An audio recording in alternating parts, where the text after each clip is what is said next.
Salam, saudara-saudari yang dikasihi Kristus. Jumpa kita pada kesempatan ini melalui renungan harian GKI Kuitang. Hari ini Senin 22 Februari 2021 bersama saya Pendeta Emeritus Arti Sembiring.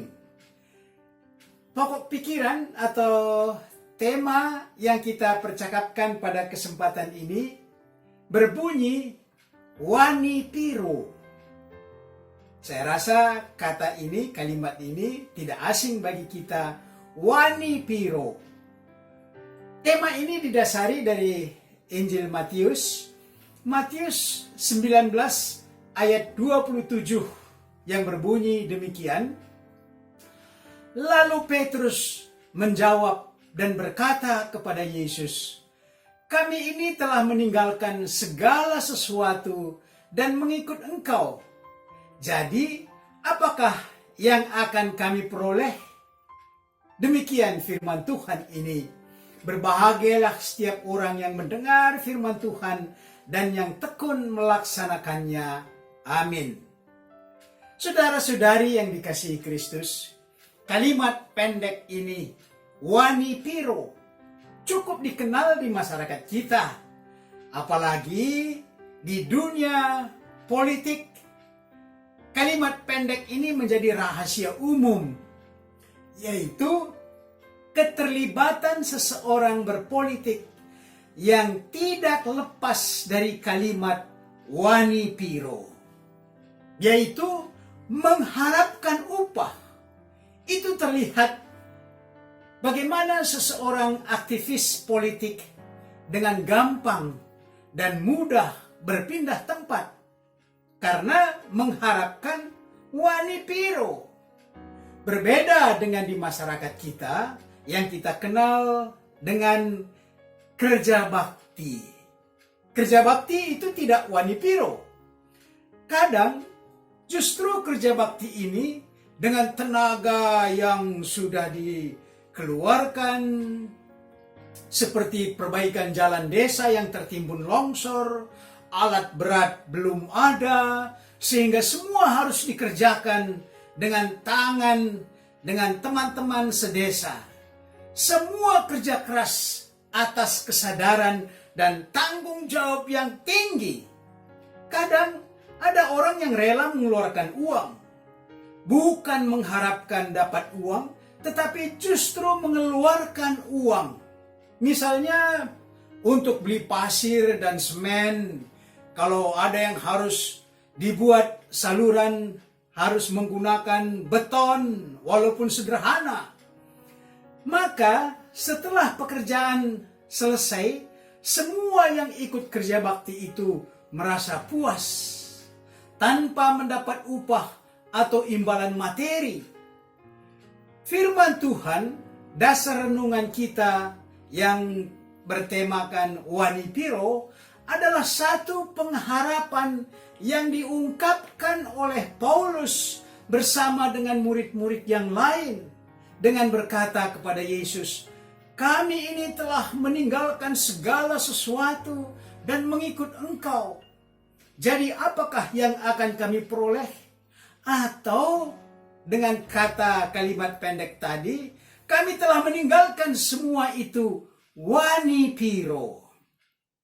Petrus dan murid Yesus yang lain telah menjadi murid, bekerja dengan giat, ikut Yesus tulus, yang disebut oleh Petrus, "Kami ini telah meninggalkan segala sesuatu dan mengikut Engkau."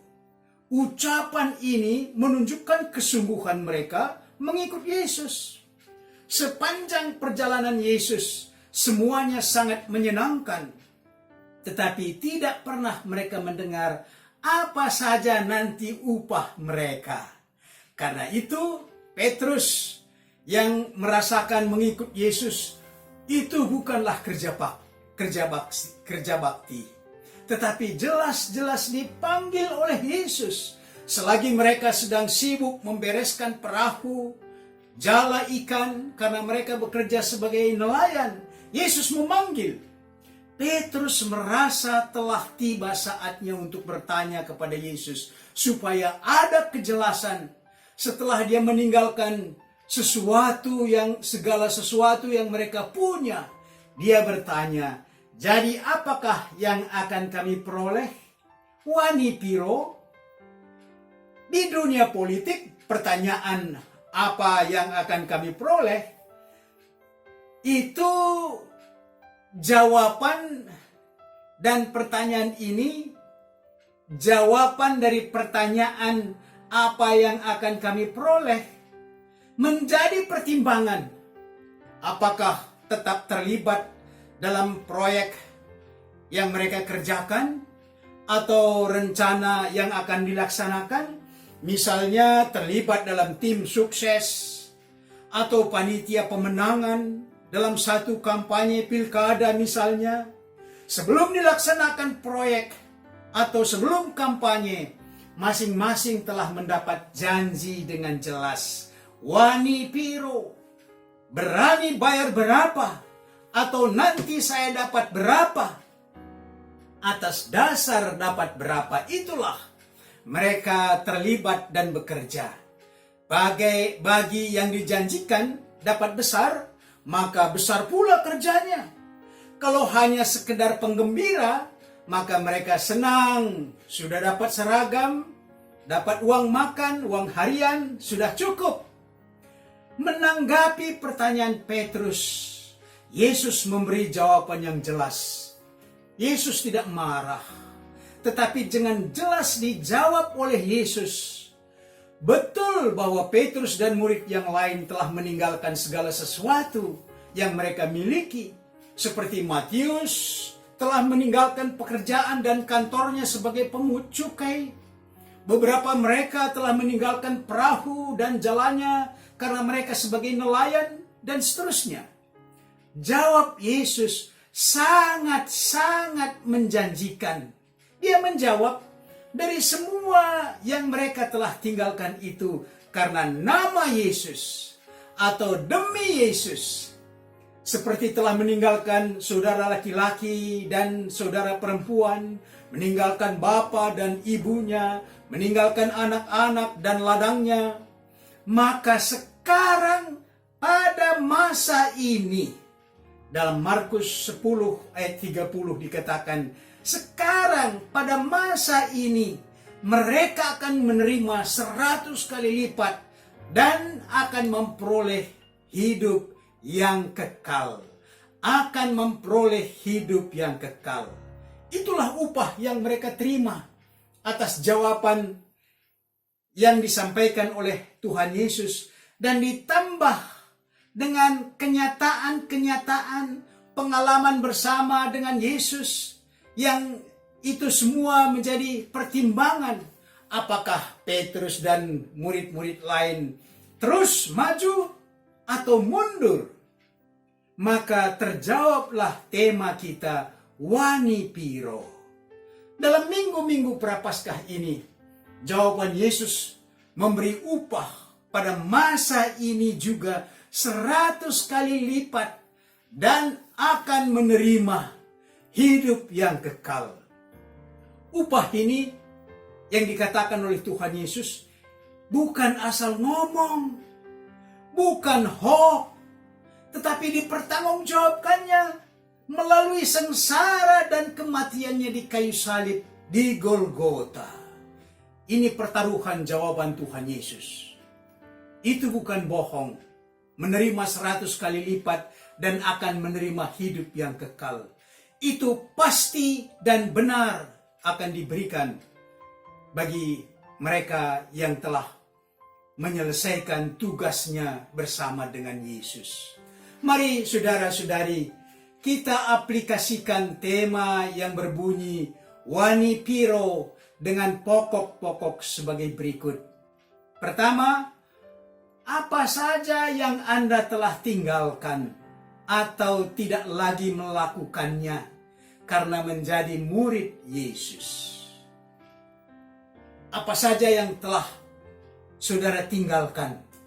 Petrus tadi mengatakan, kami telah meninggalkan pekerjaan kami, ibu, bapak, saudara-saudara kami, anak-anak dan ladang kami.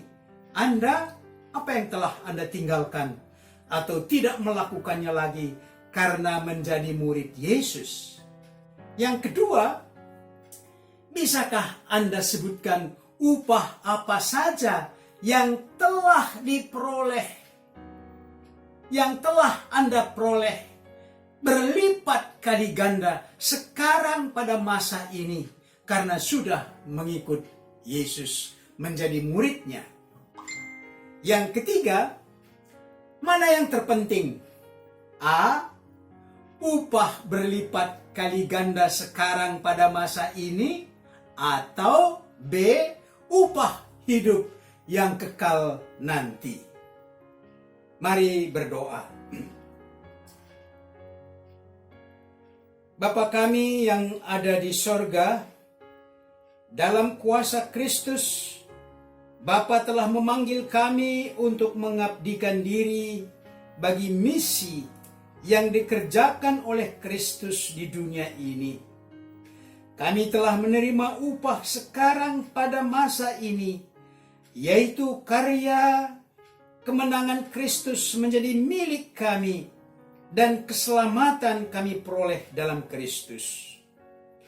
Dan upah hidup yang kekal telah menanti hari esok kami.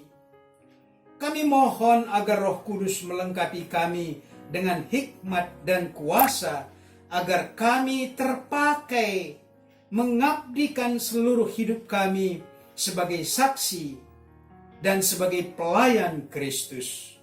Kami berdoa untuk pemerintah kami, agar mereka memakai kesempatan untuk mengabdi kepada masyarakat, bangsa dan negara kami. Jauhkan mereka dari pamrih yang melawan aturan. Secara khusus kami berdoa untuk pemerintah yang telah melaksanakan vaksinasi, supaya berhasil memutus wabah COVID-19. Berikan berkat kesembuhan bagi saudara kami yang terinfeksi COVID-19 dan jamah mereka yang sakit karena berbagai-bagai penyakit. Inilah doa kami dalam nama Tuhan Yesus. Amin.